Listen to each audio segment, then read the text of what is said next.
Welcome, everybody, to episode 272 of WordPress Weekly for Wednesday, May 10th, 2017. I'm your host, Jeff Chandler, and got an excellent show lined up for you today, or right now, I should say tonight, because it's 10 p.m. as I'm recording the show, because my guest is in Australia, the land of down under, and filled with people with cool accents. I love an Australian accent.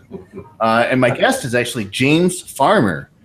First time on the show, he's the co-founder and CEO of InkSub, EduBlogs, and WPMU Dev.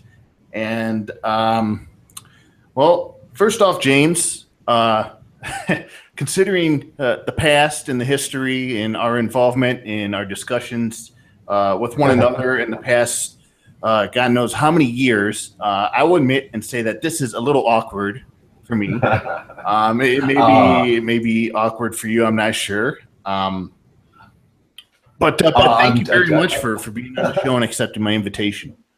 Oh, on the contrary, Jeff, thank you for inviting me. I really appreciate it. There's been a lot of water under our respective bridges, hasn't there? And I really, really appreciate you reaching out and asking me to come on. And it's wonderful to be here. Like I said beforehand, thank you for hosting me in your evening and accommodating my lunchtime. So, the two main reasons I want to have you on the show is a general curiosity.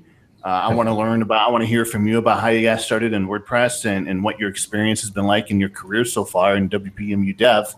And secondly, based on some things I've read and what I've listened to, it appears to me like perhaps you've turned over a new leaf. And I'd like to get that sort of side, your take on that as well. So let's start off in the beginning. Let's start off with your WordPress origin story. Tell us and my listeners how you got involved with WordPress. How did you discover it? Wow. We're reaching back into the depths of time here somewhat, aren't we? I originally got involved with blogging actually with Radio Userland, which some of your listeners might be familiar with. Was a Dave Weiner project. And looking very much at how you could use that on a particular piece of software called Manila, which essentially allowed you to host a server for loads of different blogs. And then, essentially there were these kind of like all of these different options out there. You had a movable type, which was the, very much the flavor du jour. And Drupal, and of course, I think even Joomla back in the day, V2, of course, and all of these different projects. And I reached the kind of end of my year subscription with Radio Userland, and I was just kind of like looking around like, oh, this is frustrating, and there's this cool new thing called WordPress, but I'll have to like figure out how to like host things and buy domain names and all of this stuff. So I have no idea what to do, and but I thought, I'll take a plunge and moved my blog over. It was called Incorporated Subversion, which, by the way, is where it sort of came about, but that's a whole other story. But moved it over from radio to WordPress, I think, something like 10 and a half, 11 years ago or so. Pretty early doors. Yeah, and way back then, WordPress is 13. I believe it's 13 years old now. It's a rebellious teenager. And back in the day, there were at least two different versions of WordPress. There was WordPress, sort of the single site, if you're going to just use one site, and there is WordPress Mu or WordPress multi-user. I think they call. Well, I don't know if it's multi-user, but it was one of that kind of like. I think the U was like the Greek kind of symbol. I don't know. It had two dots above it. The Mu. Yeah, it was just like the symbol for like kind of infinite or lots of. But it's what we know today as WordPress multi-site, and I know that. Tell me what it was like when you discovered that and started working with that. Oh man, that was amazing. That was absolutely astonishing. Now, to this day, I butcher. I'm going to say Donica because I just say Donica's name. I can't even attempt to get close to it. But yeah, this amazing Irish developer was putting together essentially what I was looking for, which was, like I said, something I could use to host different WordPress blogs for teachers and for I was a teacher, of course, but educators, and there was this platform where you could potentially do it, and so I just started playing around in the forums, knocking around, and there was this kind of really small but active community. One of them was a guy called Andrew Billets, who went on to become my co-founder at InkSub, and well, everything really kind of grew out of that kind of. I knew nothing really about code. I was kind of just making it up as I went along. But I kind of like hacked my way through it as much as I could, and then of course when Matt got into the involved with the project himself, I think he went over to Ireland, and they had a big chat and did a big rework, and then all of a sudden this wonderfully coded thing came out. And seeing as I was already interested in edublogs, education blogging, and had this domain edublogs.org that I wanted to do something with for ages, along these lines, just the two of them kind of came naturally together, and before you knew it, people were kind of creating their own edublogs, just like they do today, and on WordPress.com, of course, it's a much larger sibling. Now, one of the fascinating things in your history involved with WordPress is edublogs started to become so successful that Automattic, I think, reached out to you. There's some sort of communication where they sort of invited to hire you on. What happened there? I think what probably happened was the best for both parties concerned. I don't know how long that would have lasted or how well we would have gotten on. But look, they were kicking on. It was a really it was fantastically, kind of a real what's the word? Begins with F. Work my way through to it in the end, but flattering. It was incredibly flattering to be contacted by them in terms of those that interest, and obviously, I suppose it was related to kind of the entrepreneurial stuff I was doing with edublogs and those things, rather than and my community kind of stuff, rather than any particular technical acumen. But they did reach out, and we had a discussion, and in the end, it didn't go through. Just I think largely because I'm probably still to an extent, but certainly back in the day, a lot more kind of pig-headed, and kind of I really wanted to do my own thing, and this had the potential of being my own thing, my own business, my own setup. And while it would have been incredible to work with a company like Automattic, especially in the early days getting started, it wasn't my thing, and I kind of wanted that, and so it didn't work out. But it was really early doors. So if we look at edublogs and WPMU Dev, which is a sort of a membership site where there's a whole host of a collection of plugins that people can have access to and support if they purchase membership on this site, it seems to be pretty successful. As you've employed, how many people do you employ now? We've got I think around about 70 staff, 60 to 70 staff. It kind of fluctuates a little bit, kind of up and down. Okay, so you're they're pretty successful, and the site's still around. You guys are pushing out content. You guys are doing pretty well. But I was reading there's some is in probably almost in any entrepreneur's life in terms of looking for success. There are ideas and things that don't really work out. They're sort of they become lessons on your trip to the one idea that perhaps takes off. Yeah. Maybe you could provide some of our listeners some of the ideas that you tried throughout the years that didn't take off. Yeah. Well, I'm still doing it. Believe me. Well, I think there's some going on. I think that's just part of the DNA. That's just part of the DNA in an entrepreneur. I mean, you always want to try new stuff. I suppose it's kind of like a lack of risk aversion, perhaps, or something on those lines. But I've tried some crazy ones that just didn't work out. I tried a kind of early code canyon called WP Plugins, which never really worked out because I figured I was kind of competing with myself. Which was like, let's have a marketplace with plugins, but also try and sell plugins. I didn't really have the acumen, or I can say, or drive that Collis as well as had with the Envato stuff there. But probably my personal favourite was my attempt to turn MU, what's called multi-site now, into MU. That was actually to allow people to actually create their own networks of networks. So meta. yeah. But it was called blogs.mu. Yeah, it was so meta. It was just crazy. It was, it kind of came out of this strange, I think I felt, because we had, EduBlogs had and still has this thing called EduBlogs Campus. Now it's called Campus Press, which is essentially WordPress multi-site hosting for large educational institutions. And I had this feeling that, oh man, if somebody comes out with like this product that people can do this for free on, then I'll just be out of business, and this is like my only revenue stream at the moment. And so I kind of created this bizarre thing, somebody put up a site about bacon blogs, so that people could spend their time blogging about bacon, which was a bit prescient, a bit before the time.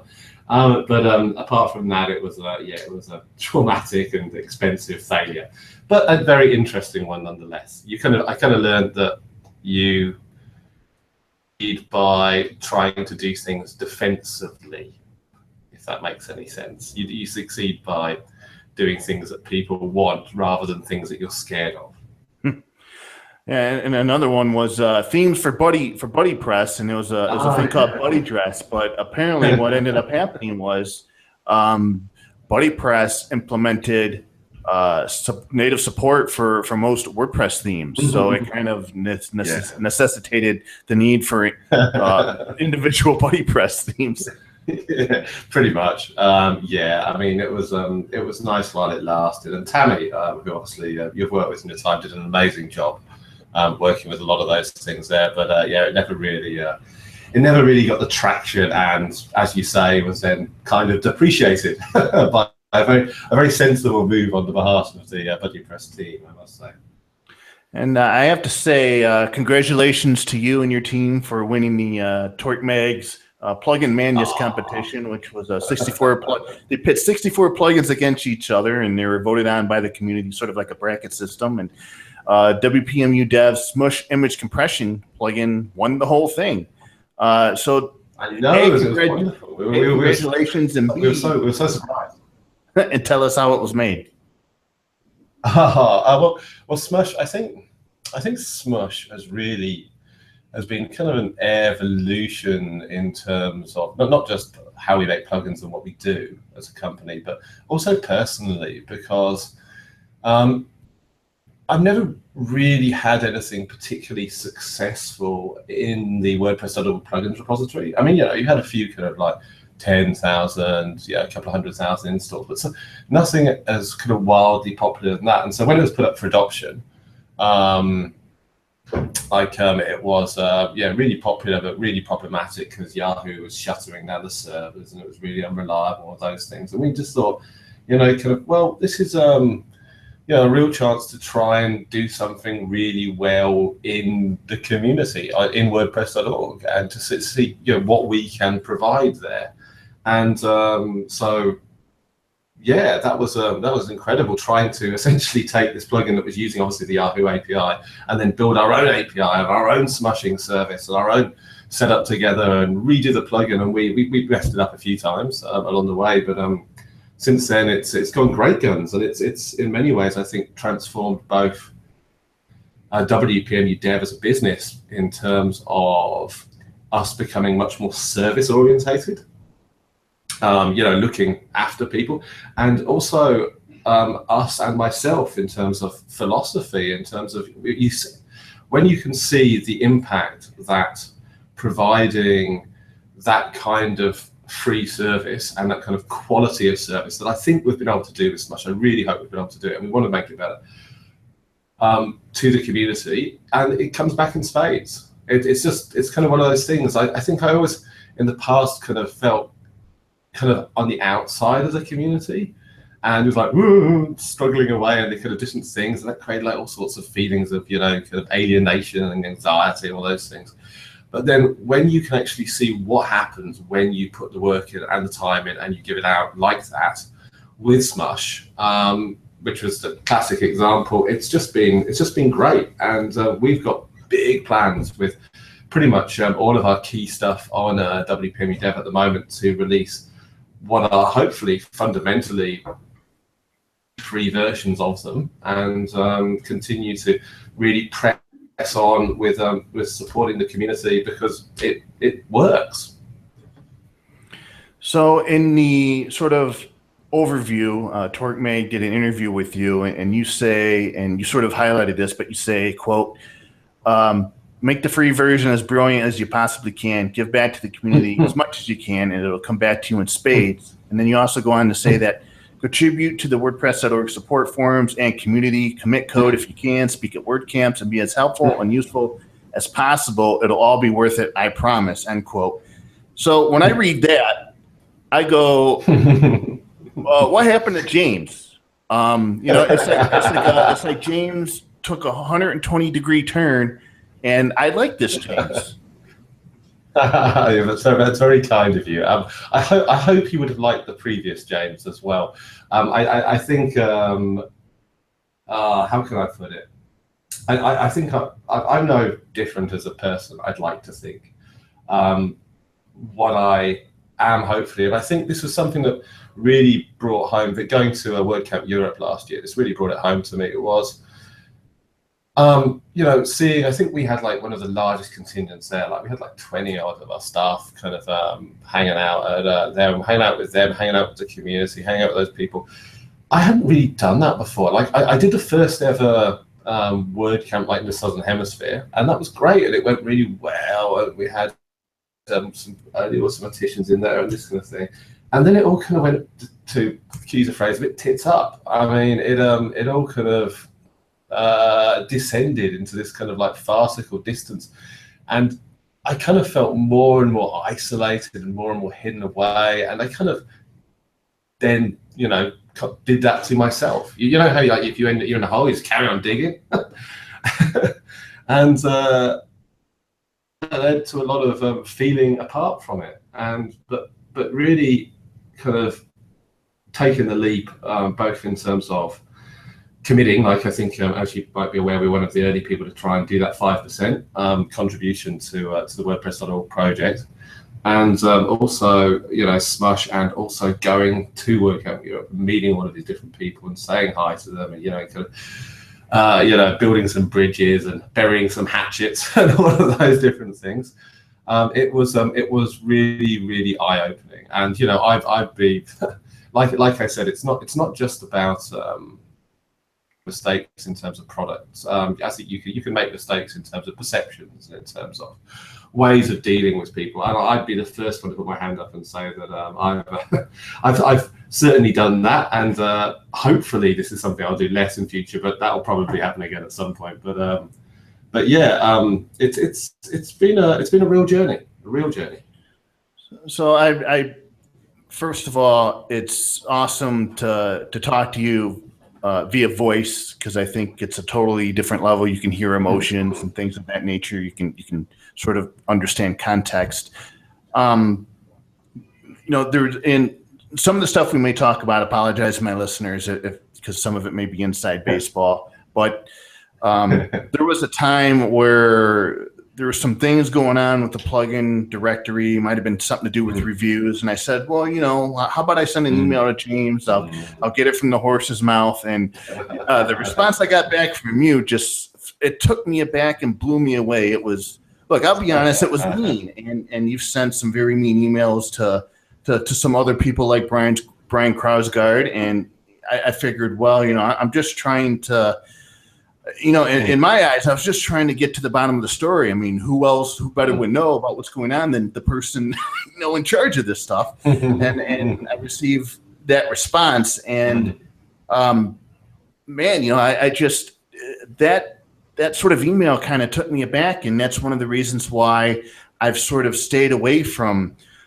interacting with you on Twitter and some other facets. But because of what I've seen lately, and because of my curiosity, I think this provides us an opportunity to perhaps bury the hatchet and move on to greener pastures. I certainly hope so. I as you know, I wrote a post, I think, about trying to kind of like a big mea culpa about kind of all of the things that I thought I'd stuffed up on a couple of years ago, a year and a half ago or so. And I remember one of the people who left a comment on there, it wasn't actually anyone I know. I think they said, look, I hear what you're saying, James, about all of this stuff. And, it's good that you're kind of being open about it. But really, to be honest with you, you send me an email like that, then you're dead to me. It's kind of like, yeah, you have a point. It was one of those things. I mean, look, there are extenuating circumstances.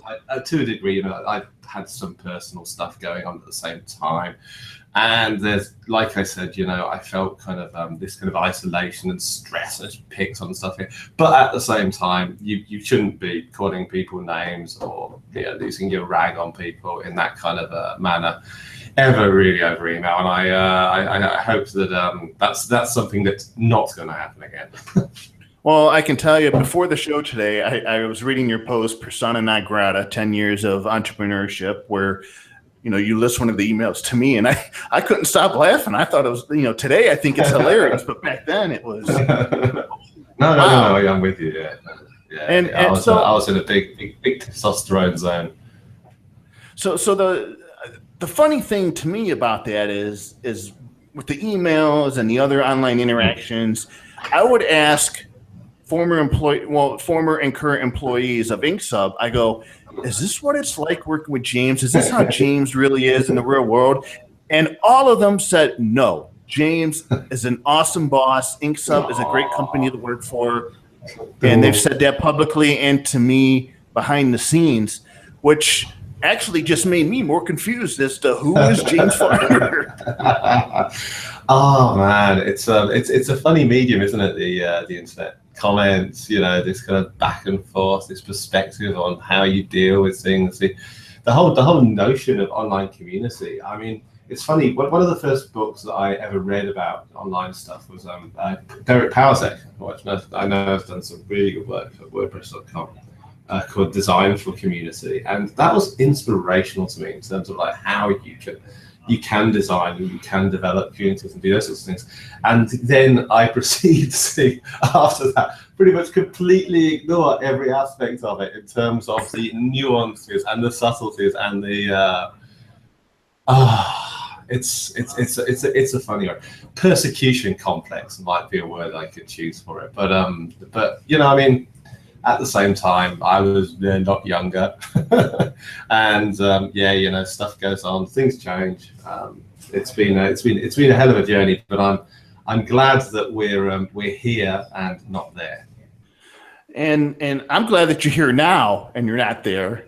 And one of the sort of eye-opening things that you're open about in your Persona Non Grata post is the realization of perhaps the opportunities that either you, your employees, or your company may have missed because of all those interactions online. Absolutely, yeah. And that's bad for business as well as, I'd say, bad for psychology, your makeup in the first instance. But yeah, it wasn't just about me. It was about, other InkSubbers. I mean, people would go to conferences. Ronnie, I know, went to community summits, and they'd feel like a little bit outsiderish. Kind of like, what's going on here? I'm casting you a bad light. I know Siobhan, who obviously you worked with fairly closely for a while.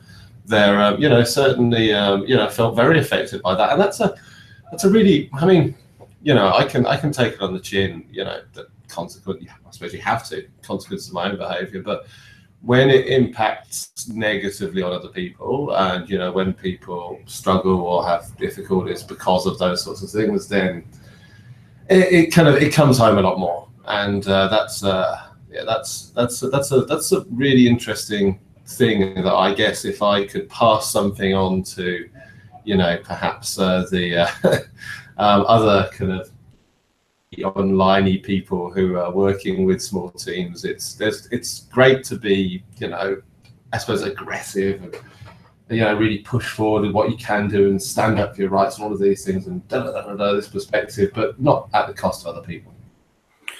So InkSub and yourself are located down in Australia, this continent that's Melbourne. Just there and surrounded by water, kind of minding its own business. Nobody wants to mess with Australia.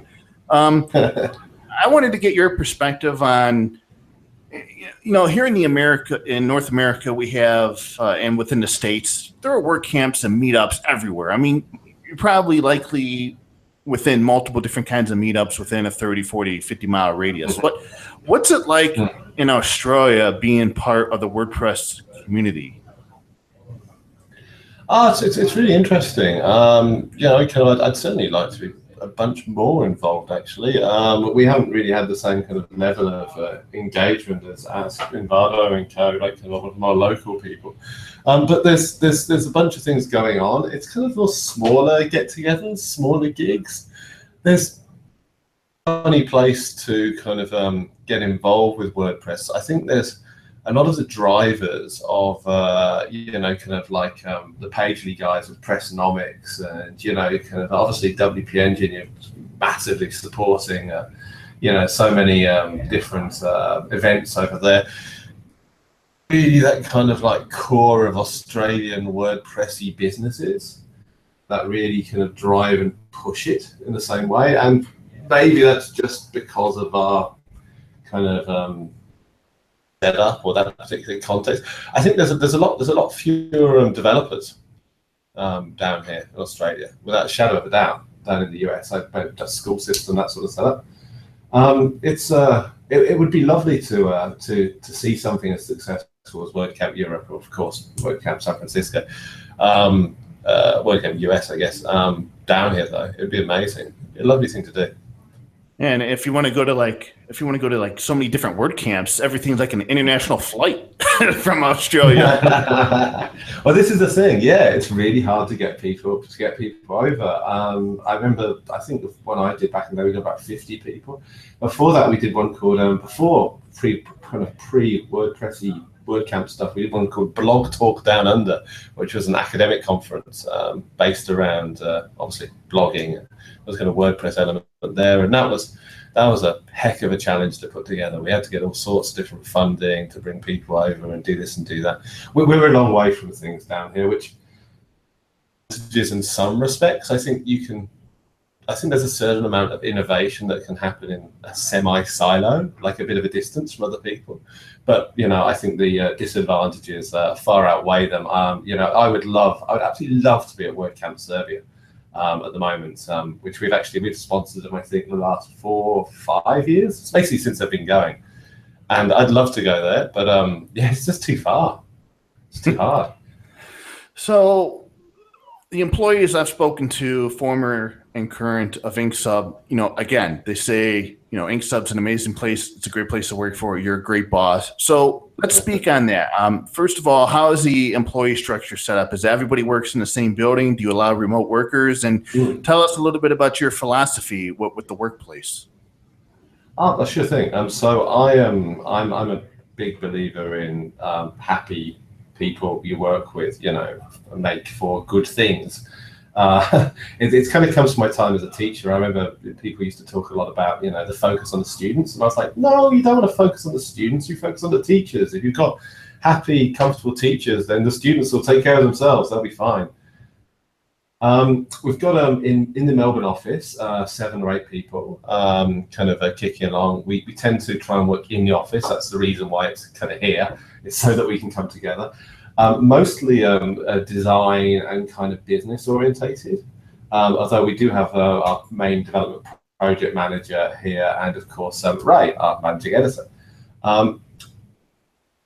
Everyone else is remote, but one of the things that we're really, really focused on is that people, while they're remote, don't kind of like feel like this separate contractor and kind of like, this. They feel like a member, a member of the community. And so we've, over the last few years, introduced things like this awesome thing we have in Australia called long service leave, whereby if you work 10 years with a company, then you get 3 months paid leave. And we've also, obviously, we've got a paid leave, like 20 days paid leave a year, which people just kind of like earn through regular hour counts. And we've got a super, super active internal Slack group and emails, and they're a really cool bunch of people. I don't think it has a whole lot to do with me, really. I think you just hopefully give people the opportunity to get along well, and then they kick along. And like Tim Bowers, you know Tim, of course, is a fantastic support manager. Bojan Tyler, who worked with him, is great. Ronnie looks after the EduBlog stuff absolutely wonderfully. And Aaron's a fantastic CTO, and it's just it's been a bit organic. Like, I've never studied this. I never kind of figured it out. We've never really had a management consultant in or something to say, you don't do this or do that. It's kind of like desire paths. You follow what people want and how they enjoy working, and then do things to help that out, hopefully. When you say 20 days of paid leave, is 20 days, like, is that what we mean by unlimited vacation policy? So we actually do have an unlimited vacation policy, but we do 20 days paid leave on top of that. Does that make sense? Oh, okay. So you can take unlimited unpaid vacation, and lots of people do utilize that. But yeah, people get 20 days paid essentially leave a year full time. And I know Automattic does something similar, where I think if you work for the company for 5 years, you're then able to take a 3-month sabbatical. And then that's something I kind of like, because that promotes sticking around with the company for a while. You're giving us your time, your life. You're giving us your working life. I mean, it's the biggest thing you've got to give, isn't it? And so we should give you back as much as we possibly can. I didn't know Automattic had that as well. That's awesome. Yeah, and it's pretty cool stuff. And because in the nature of today, from what I've seen over here across the pond, because of the ability to be a remote worker, it used to be, if you're going to get a new job, that may include physical relocation, buying a new home, moving somewhere, going to a different office, going to a different building, maybe an increase in traffic. But if you're a remote worker, you could just switch between companies based on salary, based on whatever. You're here for a year, you're with another company for 2 years. There's a whole lot of people out there. And some of the development agencies are kind of struggling with this, with their hiring, is that people aren't sticking around very long because it's so easy to move from one job to the next as a remote worker. Yeah. Well, I remember Matt saying fairly early on, I think when Automattic was like at 100 or 150 or something, that they'd pretty much never lost a person that they didn't want to lose, if that makes sense. Like, no one had I'm sure no one had voluntarily left. And that's wonderful. I mean, that's the kind of thing that I basically aim for, and I'd like to have that.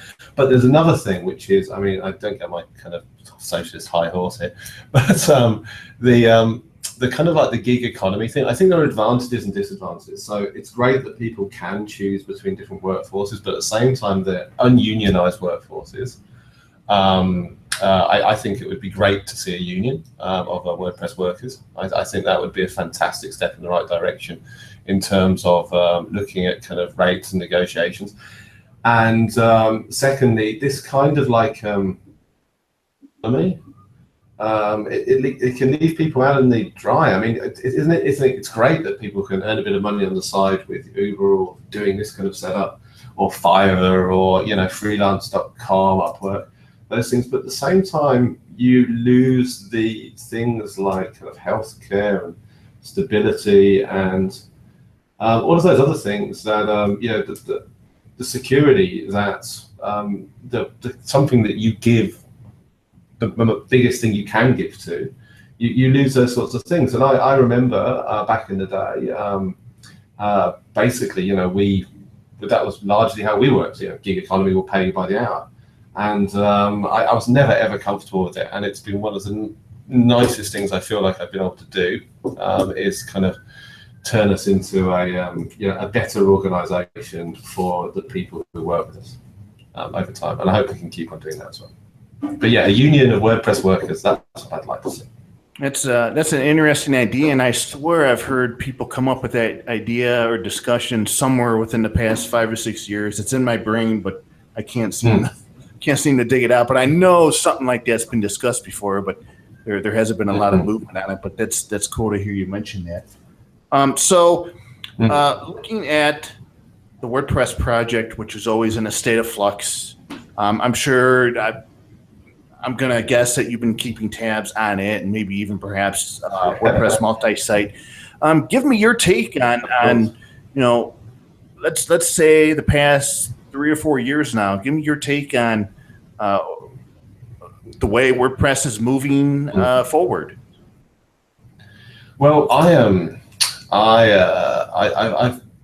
think there's some really interesting kind of different sorts of development aspects. And obviously there's a degree of kind of maturity in terms of the platform itself is simply, kind of coming to this kind of point at which the variety of different aspects of kind of revolution aren't changing so much.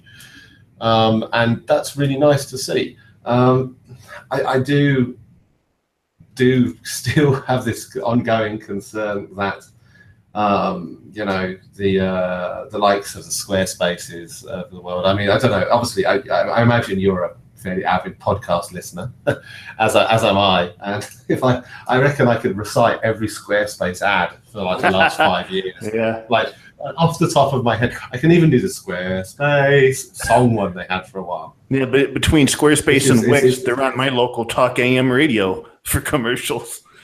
Yeah. It's incredible, and these guys they do have an appealing platform, and they do have an appealing option. And while I think it's a long time before they're able to catch up with WordPress.org. Obviously, I'm talking about the GPL rather than the hosted version here. In terms of the capacity to build complex and interesting and quality sites, and of course also there's the cost implication of them wanting to have the subscriptions on them. I think they're going to get there. I think that's inevitable, without a shadow of a doubt.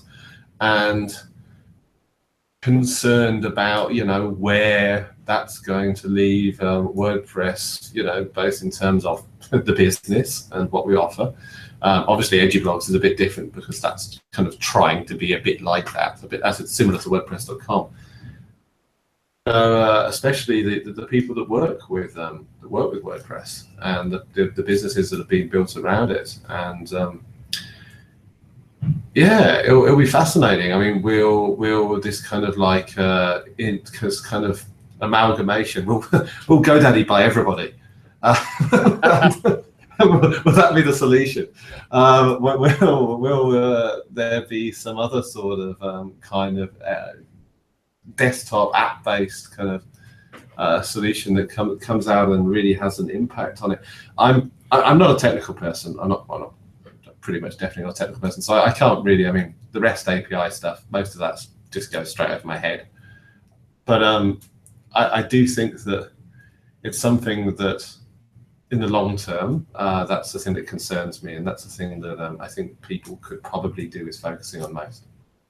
Well, I mean, that's one of the things I'm waiting for. Is as on the Tavern, we've covered the REST API extensively, and here in the U.S., when you would go to a WordCamp and there was a session about the REST API, before it was fully integrated into WordPress core, it'd be standing room only. I mean, if you're doing a session on the REST API, you can guarantee that room was going to be full. People wanted to know about it. And in WordPress 4.7, the endpoints, most of the basic endpoints were added to WordPress core. So now we have both the infrastructure and the endpoints. And it's been about 4 or 5 months now, and I've yet to see any, blow my mind type of REST API powered application that we were sort of, I've heard a lot of people talk about. And so I don't know if it's just waiting for the right time or what's going to happen. But I was looking forward to people creating these headless WordPress applications or these REST API powered JavaScript apps that work on a desktop, so that we don't just have one WordPress, but we can have all these different WordPresses, and you just pick the one that works best for you for your application. And maybe it's just a matter of time before we get there. But I'm impatient. I definitely I definitely think that there'll be things that come through this, without a shadow of a doubt. I strongly, like I kind of alluded to before, in terms of Smush not only helping us kind of look at things in terms of having community and kind of the free option, these different things here. It's also helped us a lot with the service thing, and I'd say definitely WPMU Dev is going to become much more of a service business than a plugin store over the next few years. I think to a degree, to maybe 20-25%, we're already there.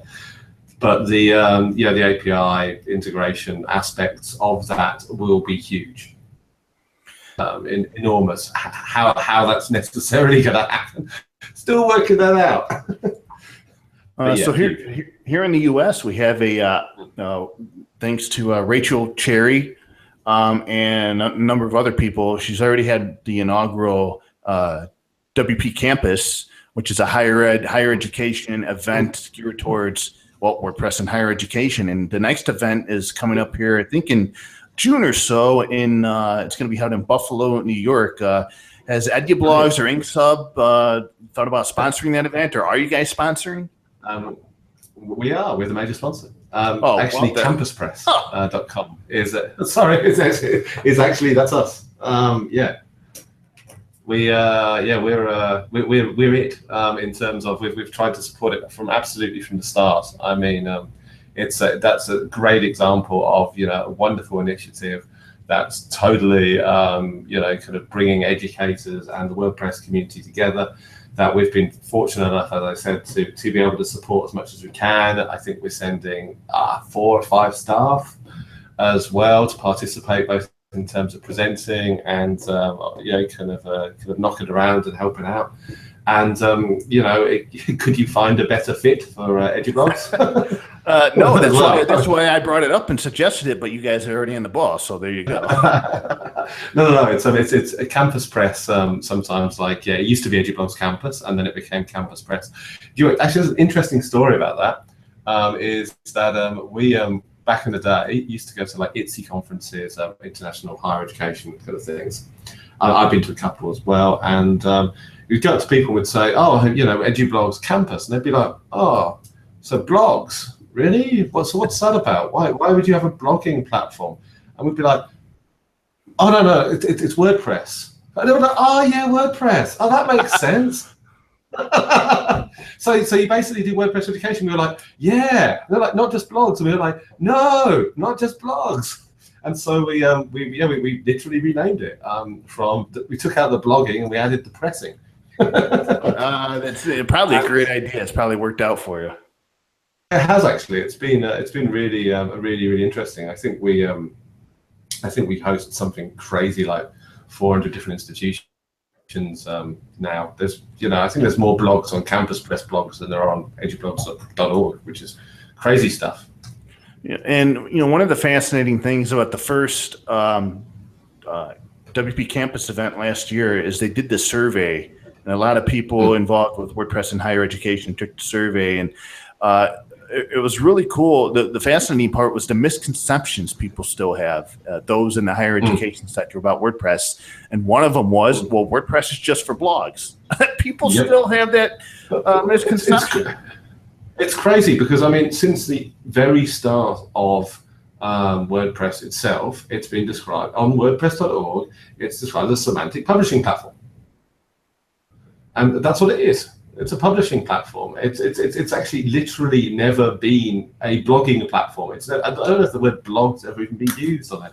But people inevitably see it as a blogging tool.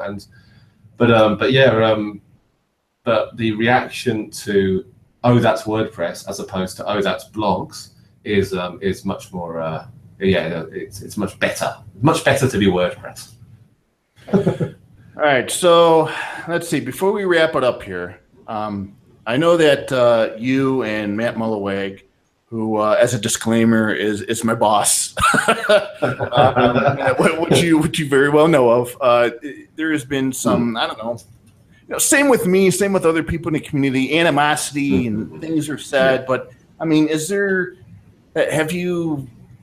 I don't know if this is a personal question or not, but have you reached out to Matt? Have you apologized, or has there been any good conversations between you two of trying to mend things over within the past couple of months or years? Well, actually, Matt was at WordCamp Europe in Vienna last year, and I had the chance to chat with him, albeit after I think about 6 or 7 gin and tonics, which which probably helped the experience. But no, I did have a chance to chat to him and to say, kind of sorry for any ill feelings, and kind of, and thank you for all of the work and stuff. And he was very. That's awesome to hear, man. I mean, it's always awesome to see that face to face. Yeah, and he was very receptive and very authentic, and certainly listened to me and let me buy him a drink, which is quite hard because the bar was closed. It's kind of that's strong arms and people. It's like, it's the guy who owns all of this stuff. Get him a drink.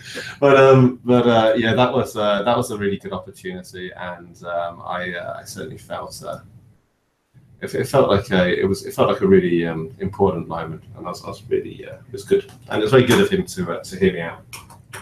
Well, James, let me tell you, it's been a fascinating 45 minutes with you. This went a lot better than projected. We can sit back, we can laugh at it, and actually, I had the feeling that this will go over well. Being able to talk to each other, hear each other's voices, talk things out, I think it makes the world a difference. And me personally, I think you've turned over a new leaf. I like this James Farmer. I think now I can be confident in sending you an email to ask you questions, and you won't. Sure, you'll be able to send me some replies without me fearing for my life or calling an attorney. All that stuff. But man, I appreciate you coming on the show, and this is pretty cool to be talking to somebody who's in Australia right now. Thanks to the world. But it's lovely to that, and thank you again for the invite. I really appreciate it. So I don't know if you have any last words. Maybe you could tell us maybe anything you'd want to share with my audience, or anything you want people to hear from you, or maybe in addition, any really cool products you guys are working on that maybe are close to possibly being launched. Oh, okay. Can I give you a preview into one of them? Because we're talking about Australia, and this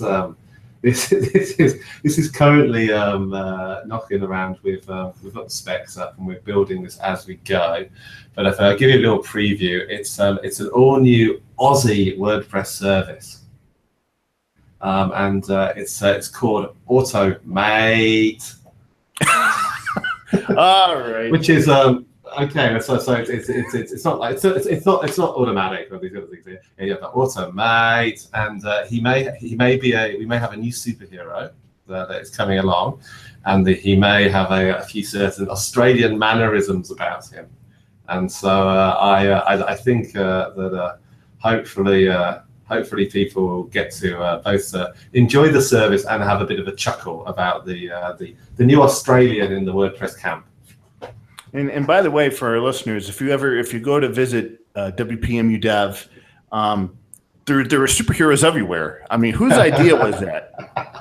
All right, so that's another little one. I'll go get to it quickly because I know obviously you're out of time. But this guy Julian, who I hired ages ago, awesome bloke.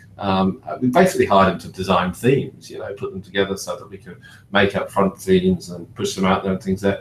And I was chatting to him one time. We joined the same football team actually now, and I was like, "So, do you enjoy this?" And he's like, "Oh, it's all right. It's not bad." I said, "What do you really like? What's your passion?" He said, "Oh, I really like illustrating." I went, "Oh, cool. So, like, just drawing stuff?" He was like, "Yeah, I just love it. Have a look at this. It's a big sketchbook." I was like, "Oh, cool. Do you want to do some drawings for us?" And now we have a full-time illustrator who does all of the superheroes. And actually, one of on the Smush thing. He's actually on parental leave at the moment because he's just had a new baby, Bonnie, little girl, and but the Smush character is quite literally Lauren, his wife. We're looking forward to a baby Smush appearing at some point in the future. Wow, awesome! All right, one last question for you. What's your favorite Go for it. WordPress plugin not made by you or your company? Oh, I'm going to be incredibly boring. I'm going to say I really like Theme Tester. Theme Tester. Yeah, Theme Tester. It's this really old plugin. I still use it all the time. So what you do is you stick it into your site, you turn it on, and it allows you to like activate a theme and basically work on this theme on your site with only you as admin seeing it. Ah, just- okay, I got you. It's like staging for idiots. Awesome. I didn't Theme even know about Tester. it. Cool. I think it's great. I actually love it, and I keep on trying to get the upfront people to build it into upfront, and they keep on not doing it, which is annoying me. But well, one of these days we'll get around to it. Yeah, Theme Tester, it's cracking. Check it out. So what you got to do is you got to find a way to get to WordCamp US in Nashville, Tennessee. That's so I can shake your hand in person. Oh, And I'll buy absolutely. you a drink. I'd love to. Oh, hang on, hang on there. Oh, this is the tavern after all. I know. I'd absolutely love to. I've got a bit of a packed schedule in the middle of the year. I've got some elderly relatives overseas and stuff, and so I'm going to be kind of on the move a bit. But if the opportunity comes up, if not this year, then next year would be amazing to get over there and to get to hang out with you guys a bit more. Well, if you ever come to the US for a WordPress event, let me know, and I'll make travel arrangements. Wonderful, awesome. Thank you very much. Hey, man, so thanks a lot for joining me on the show. And if people want to keep in touch with you or check out WPMU Dev's offerings, throw out some links. Just wpmudev.com and James at inksub.com. You feel free to email me. Fantastic, man. Thanks a lot. Enjoy the rest of your afternoon. And I promise I won't reply with anything offensive. Thank you very much, sir. I very much Wonderful. enjoyed this episode. And you enjoy your afternoon while I enjoy it's still Wednesday here, my Wednesday evening. Absolutely. Have a good one. Thanks again, Jeff. You too. Oh, man, what an incredible interview there. That's so cool. All these episodes I've been doing WordPress Weekly, all this writing I've been doing on WP Tavern, and I'm glad that, for me personally, it was sort of a chance, an opportunity for us to clear the air and to maybe turn over a new leaf and start over, and just great feelings all around. So with that, I do have a couple of news topics. You can stick around, James, or I'm gonna inform my audience of the news here, which may be boring to you. I know you got stuff to do, but I've got a meeting in 5 minutes, and during which time I'm supposed to eat lunch. So which is going to be quite the challenge. So I might have to nip off. But it's been a pleasure. Thank you very much. Have a good lunch. If I hit the hang up button, I'm not going to kill this, am I? Nope. Awesome, wonderful. Anyway, great speaking to you, and thank you everyone who listened, I guess, as well. Bye. As well. Bye-bye. So I want to let everybody know that WordPress 4.8 release is targeted for June 8th, which, you're probably thinking, wow, that's fast, but that's actually next month. So it looks like the release is going to have a couple of items, such as the TinyMC inline element or link boundaries, which is a nifty little feature that I think a lot of copyright and writers are going to enjoy. There's going to be some new media widgets. I know the image widget's probably going to be in there for sure, possibly the video and the other widget as well. There's going to be a WYSIWYG and text widget, so that's nice. And there's going to be an upgrade to the news dashboard widget. It's going to include WordCamp and meetups near you. So it's going to try and guess approximately where your location is and tell you if there's any WordCamps or meetups near you, which I think is a pretty neat addition. So there looks like the feature project merge deadline was today, actually. And on Friday, it's possible that WordPress 4.8 Beta 1 will be released. Now, I don't think that the Gutenberg, the editor, is going to be in 4.8, but I know that the foundation for it is going to be in this update. So we'll just have to see about that. That's the news on 4.8. Now, for those who use bbPress, BBPress 2.6 has been in beta for a couple of months. In fact, it's at beta 2. So in last week's episode, listeners already know about this update. But beta 3 is likely as the team is focusing on the solid data migration path. And 2.6 is supposed to ship with Perform moderators, improve favorites and subscriptions management, improve BuddyPress integration, performance improvements that we covered in last week's episode, user experience improvements to meta boxes and admin area tools, and there's going to be tighter integration with the WordPress dashboard and just general cleanup overall. So one of the reasons why 2.6 is taking so long is that WordPress.org was running BBPress 2.5 and working on BBPress Core and helping with the migration of WordPress.org to 2.6. There were a number of sort of legacy and bottlenecks discovered that they were able to fix, and they port those changes to BBPress 2.6. And as they get more feedback, more fixes are included in that version, and that sort of pushes back the beta a little bit, or you end up getting a new beta and starting the process all over again.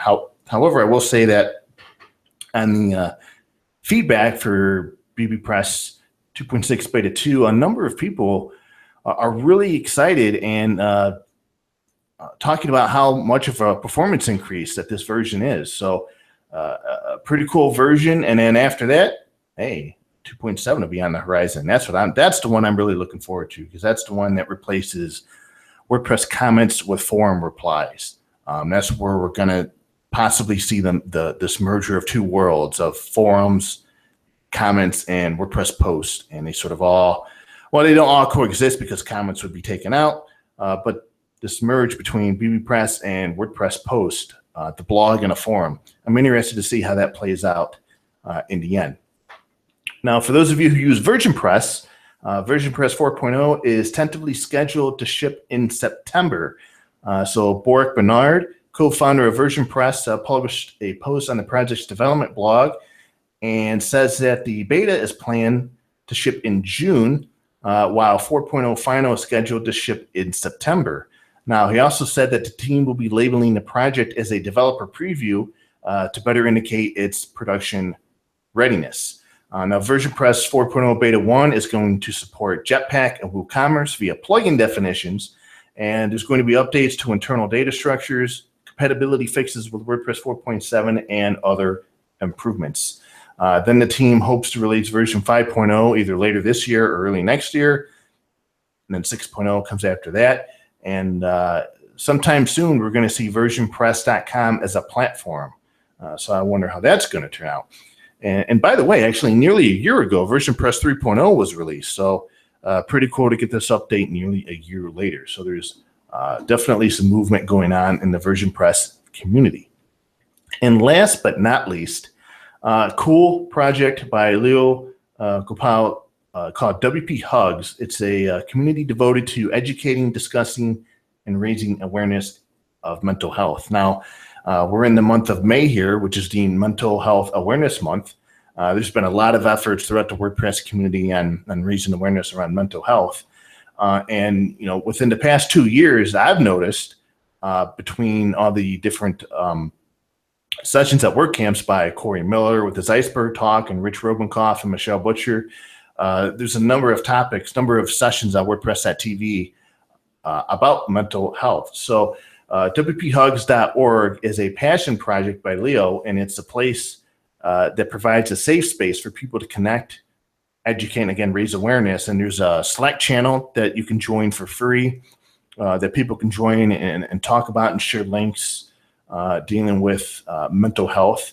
And within the post, Gopal talks about his own issues or his own dealings with mental health. And one of the common things that I've noticed in my research around mental health is that one of the hardest things for people to do is to talk about it, to be open about it, because people may see it as weak or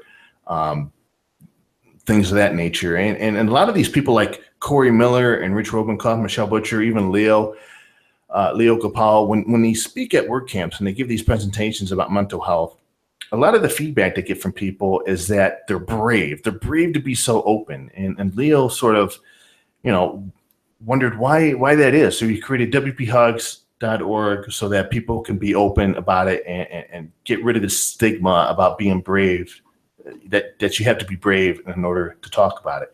So on the site, Gopal says he wants WP Hugs to sort of be the hero press of mental health. So there's going to be weekly essays published, which he calls mental health war stories. There's going to be links published and resources and things of that nature. So if you want to share a mental health war story and get involved, definitely check out WPHugs.org and contact him via the contact form. So there you have it. That wraps up some of the news headlines of this week. Speaking of mental health awareness, on next week's episode, I'm going to be joined by Bridget Willard and Ed Finkler, also known as Funkatron from OSMI. And we're just going to have a big, long discussion about what mental health is, the struggles that people endure, maybe some tips on dealing with it. And we're just going to run the gamut, all about mental health on next Wednesday's show. So I'm looking forward to that.